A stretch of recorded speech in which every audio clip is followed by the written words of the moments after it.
Hello दोस्तों, स्वागत है आपका हमारे यूट्यूब चैनल स्टडीग्राम में। तो दोस्तों, आज हम लोग एक कंपनीज एक्ट 2013 स्टार्ट करने वाले हैं, जो कि Calcutta university BCom second semester में कंपनी लॉ बोल के वो चैप्टर है, ठीक ना। तो क्योंकि हम लोग कंपनी लॉ स्टार्ट करने वाले हैं, तो हम लोग को दो चीज़ का मीनिंग तो अच्छे से पता होना चाहिए। जो पहला मीनिंग है दैट इज़ कंपनी, और सेकेंड लॉ, ठीक ना, क्योंकि ये इसके बिना शायद ज्ञान अधूरा रह जाएगा, ठीक ना। तो ये दोनों का मीनिंग हम लोग समझेंगे, और एक तीसरा मीनिंग ये समझेंगे कि वाई कंपनी, मतलब इंडिया में इतना सारा एक्ट है, पार्टनरशिप एक्ट है, सोल प्रोप्राइटरशिप एक्ट है, एलएलपी एक्ट है, उसके बावजूद भी अगर किसी बिजनेस को रन कराने के लिए, चलाने के लिए कंपनी लॉ की ज़रूरत क्यों पड़ी, ठीक ना। तो वो सब समझने के लिए मैं आपको अपने कॉपी पे लेके चलता हूँ, फिर हम लोग ये पीडीएफ को मार्क करेंगे, अच्छे से समझेंगे। पहले मैं आपको उस कॉपी से अच्छे से समझा दूँ, ठीक है। तो चलो हम लोग अपने कॉपी पर चलते हैं। तो दोस्तों, पहले हम लोग लॉ का मीनिंग जानते हैं, उसके बाद हम कंपनी का मीनिंग जानेंगे, ठीक ना। तो लॉ का पूरा अच्छे से मीनिंग जानने के लिए आपको एक्ट के बारे में पता होना चाहिए, रूल्स के बारे में पता होना चाहिए, फिर आपको ऑर्डिनेंस के बारे में पता होना चाहिए, फिर रेगुलेशन के बारे में पता होना चाहिए, बाई लॉज क्या होता है वो पता होना चाहिए, ऑर्डर क्या होता है वो पता होना चाहिए, ठीक। तो हम लोग पहले एक्ट को डिस्कस कर लेते हैं, ठीक। Act means it is a type of law passed by parliament in case of central act and by state legislature in case of state act, ठीक। अब ऐसा नहीं कि एक्ट कोई भी अपना प्रस्ताव रखे, कोई भी अपना बिल लेके जाए और वो कल को देखे तो वो एक्ट बन गया। इंडिया में जो एक्ट बनता है ना, उसके लिए एक लंबा प्रोसीजर होता है, ठीक ना। तो वो हम आपको पहले समझा देते हैं, ठीक। एक्ट बनता कैसे वो मैं आपको बता दूं। ये आप जानते हैं कि इंडिया में 2 हाउसेज हैं, एक लोकसभा और एक राज्यसभा, ठीक। लोकसभा को हम लोग लोअर हाउसेज बोलते हैं और राज्यसभा को अपर हाउसेज, ठीक। अब जब कोई भी एक्ट बनता है तो उसको पहले एक कॉपी में या कहीं भी एक स्टेटमेंट फॉर्म में लिखा जाता है, जिसे हम लोग बिल बोलते हैं, ठीक। बिल, और हिंदी में बात करें तो इसको हम लोग विधेयक बोलते हैं, ठीक। तो ये बिल पहले जाता है लोकसभा में, राइट। लोकसभा में इस बिल को एक्ट में बदलने के लिए पहले इस बिल को हम लोग लोकसभा में भेजते हैं। और लोकसभा में क्या होता है ना, इसको 3 स्टेजेस से गुजरना होता है। पहला जो होता है स्टेजेस, वो होता है इंट्रोडक्शन स्टेजेस।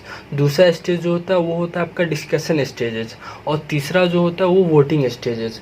तो पहला जो इंट्रोडक्शन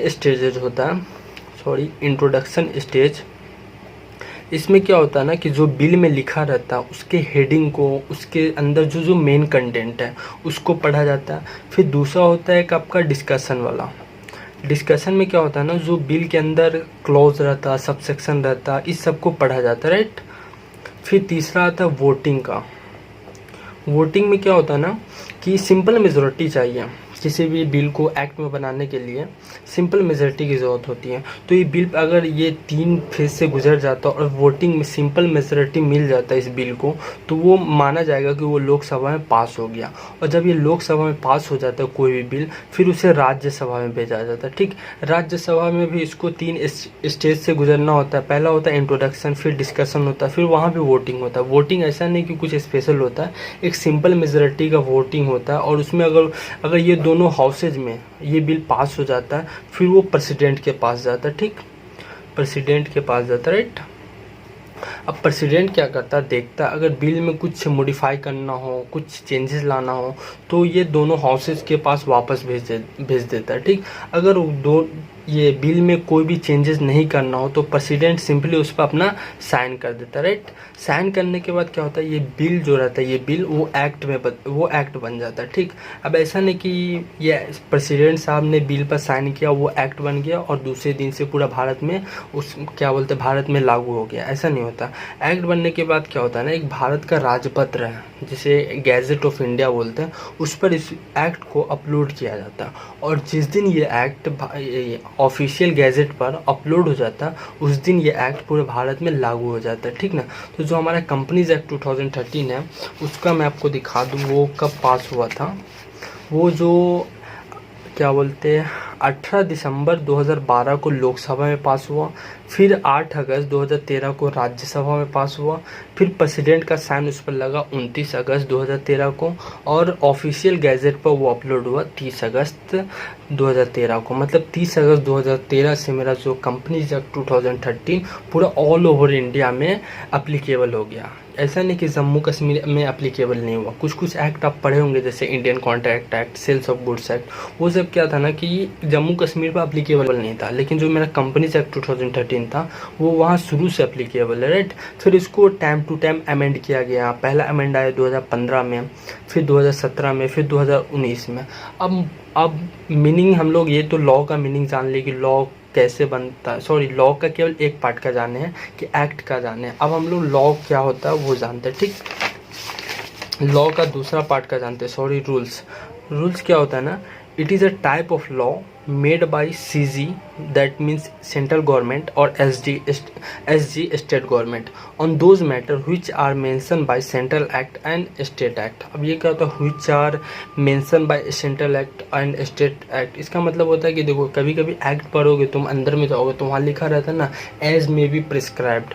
मतलब क्या होता है ना, कुछ कुछ मुद्दा ऐसा होता है ना, कुछ कुछ बातें ऐसे होती है जो एक्ट जब बनता है उस टाइम लिखा नहीं रहता, वो पावर दे दिया जाता है। जो सेंट्रल में जिसकी गवर्नमेंट रहती है वो उस मुद्दे पर वो लिख सकता है। अगर बाद में कुछ चेंजेस लाना हुआ तो इसको कोई ऐसा नहीं कि पास करना होगा, फिर से एक्ट को फिर से बिल बनाओ फिर से पास करो तो इसमें चेंजेस लाया जाए, ऐसा नहीं। वो अगर जो भी गवर्नमेंट है सेंट्रल गवर्नमेंट में उन लोग चाहे तो वो मैटर पर वहाँ लिख सकते हैं। अब डिफरेंट क्या होता है ना, एक्ट और रूल्स में डिफरेंस क्या होता है, it is passed in parliament और स्टेट लेजिस्लेचर।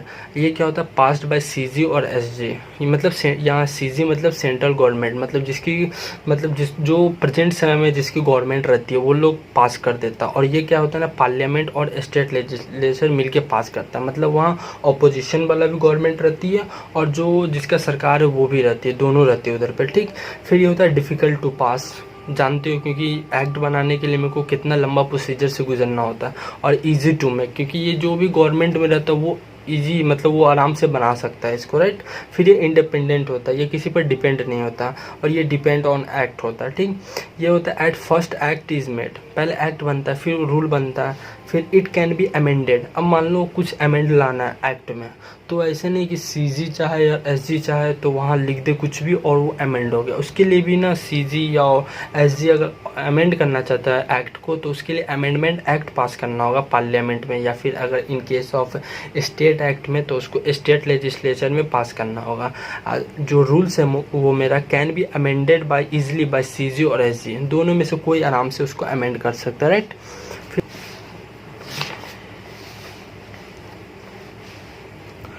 तो फिर मेरा आता है ऑर्डिनेंस। ये क्या होता है ना, it is a temporary law passed by president in case of central act और governor in case of state act when parliament और state legislature is not functioning and there is need for urgent law.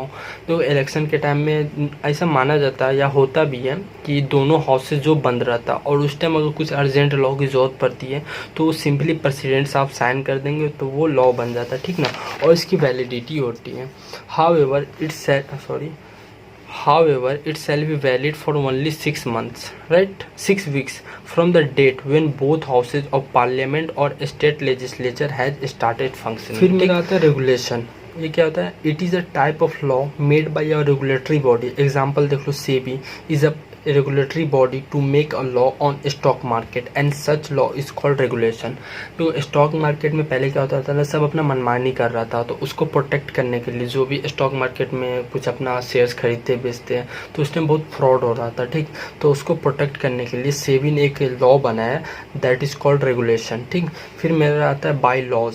It is a type of law made by regulatory body to govern itself. क्या होता है ना, अब देखो सेबी भी तो कुछ हरकत कर सकता है, ठीक ना, तो उसको वो खुद को प्रोटेक्ट करने के लिए वो एक लॉ बनाता है, ठीक ना, जिसे हम लोग बाय लॉज बोलते हैं, ठीक। फिर मेरा था ऑर्डर।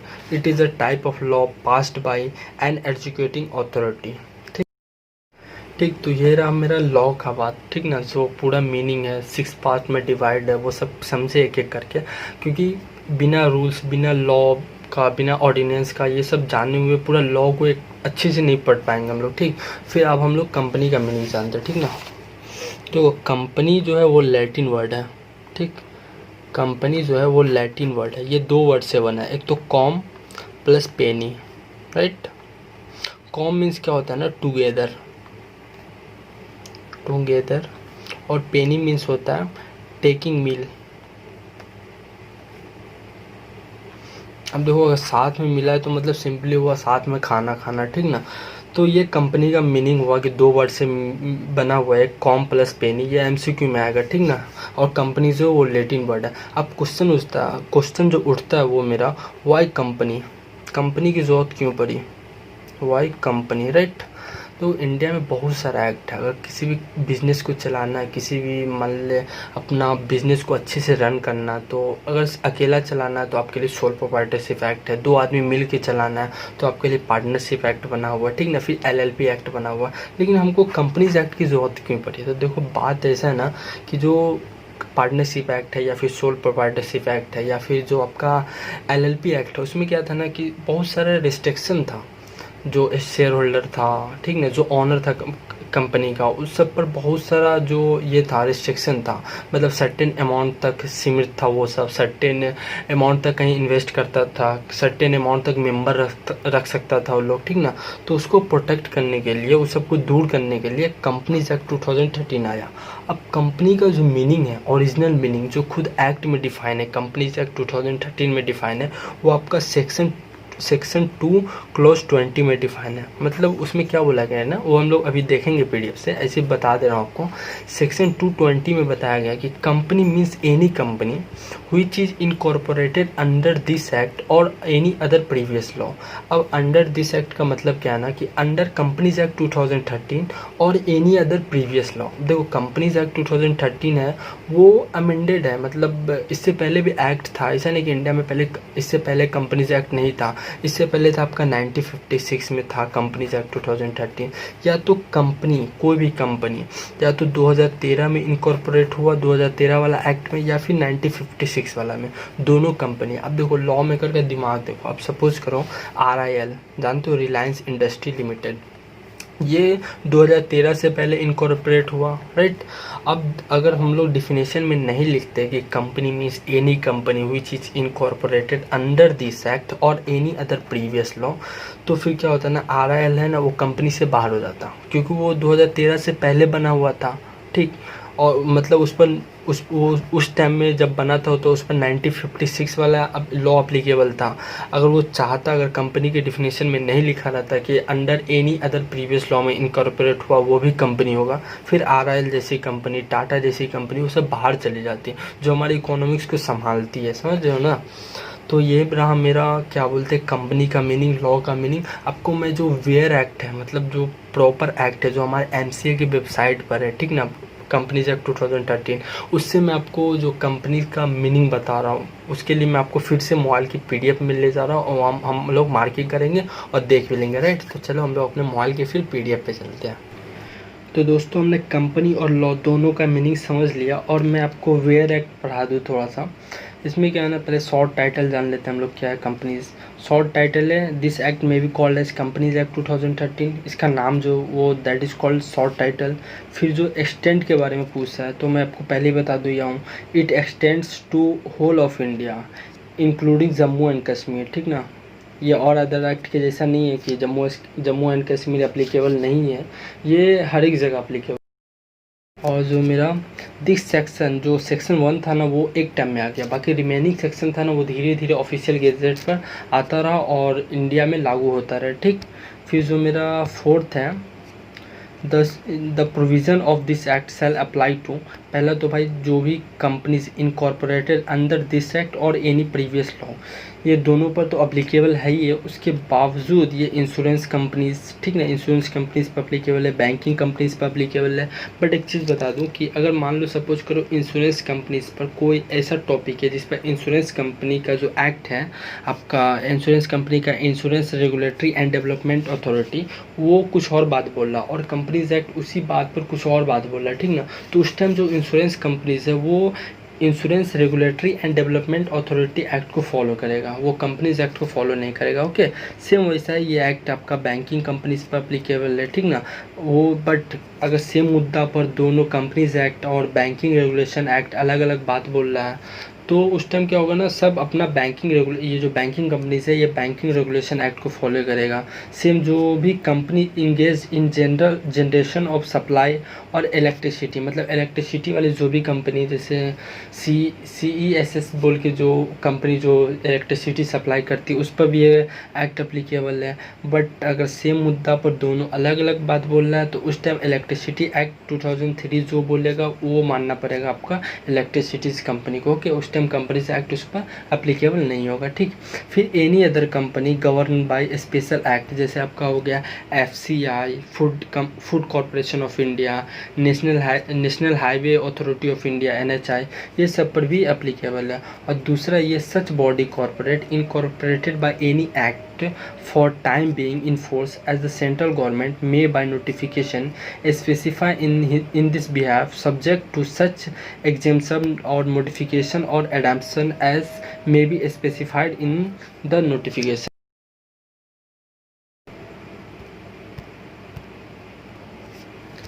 तो दोस्तों ये रहा मेरा सेक्शन 1 का पूरा लेक्चर। और नेक्स्ट में हम लोग सेक्शन 2 में जो भी डिफिनेशन है, मतलब सेक्शन 2 जो छोटा सेक्शन है उसके अंदर टोटल 95 सब सेक्शन है, तो वो हम पढ़ेंगे नेक्स्ट दिन, ठीक ना। आज के लिए बाय बाय।